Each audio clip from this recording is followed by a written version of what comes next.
আসসালামু আলাইকুম। আশা করি সকলেই ভালো আছেন। আলহামদুলিল্লাহ। আপনাদের দোয়ায় আমি অনেক ভালো আছি। আমাদের আজকের বিষয় হচ্ছে ফাটা দাঁত। অনেকেরই হাত পা ফাটে। আমাদের শরীর ত্বকের বিভিন্ন অংশে বাড়তি ওজন এবং বড় পরবর্তী সময়ে নারীদের তলপেটের চামড়ার টানজনিত কারণে ফাটা দাগ পড়ে থাকে। যেমন পেটের প্রাচীর, কোমর, হাত, ঘাড়, হাঁটুর পেছনে উল এমনকি বুকেও দেখা যায়। ত্বকে এই ফাটা দাগ দূরীকরণ যেন এক অসম্ভব কাজ। কিন্তু না, এখন আর সম্ভব নয়। বরং খুবই সম্ভব। কিভাবে জানতে চান? চলুন জানি। গ্লাইকোলিক অ্যাসিডযুক্ত বিভিন্ন বিউটি পণ্য যেমন টোনার, ক্লিনজার ও ময়শ্চারাইজার ইত্যাদি ব্যবহার করুন। এই অ্যাসিড ফাটা দাগ নির্মূলে সহায়ক ভূমিকা রাখে। ভিটামিন সি সমৃদ্ধ ক্রিম ব্যবহার করুন। দিনে ৩ বার ফাটা দাগের উপর অ্যাপ্লাই করুন। ভিটামিন সি সমৃদ্ধ ক্রিম না পেলে সেক্ষেত্রে আমরা সাপ্লিমেন্ট ব্যবহার করতে পারি। সাপ্লিমেন্টটি তিনি ৩ বার সেবন করবেন।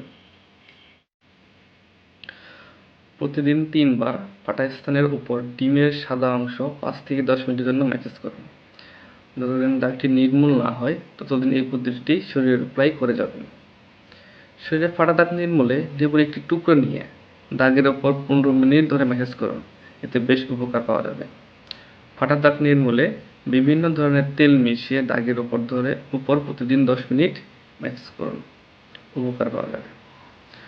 প্রতিদিন যথেষ্ট পরিমাণে প্রোটিন জাতীয় খাবার খাবেন, যেমন মাছ, ডিমের সাদা অংশ, বাদাম, দই, সূর্যমুখীর বীজ, তরমুজের বীজ। এগুলো আপনার ত্বককে জলজারিত রাখে, শরীরে ফাটা দাগ নির্মূলে সহায়তা করবে।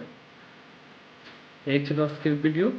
যদি ভিডিও দেখে আপনি কোনো উপকার পেয়ে থাকেন তাহলে অবশ্যই সাবস্ক্রাইব করে পাশে থাকবেন। সবাইকে শুভকামনা শেষ করছি আজকের ভিডিও।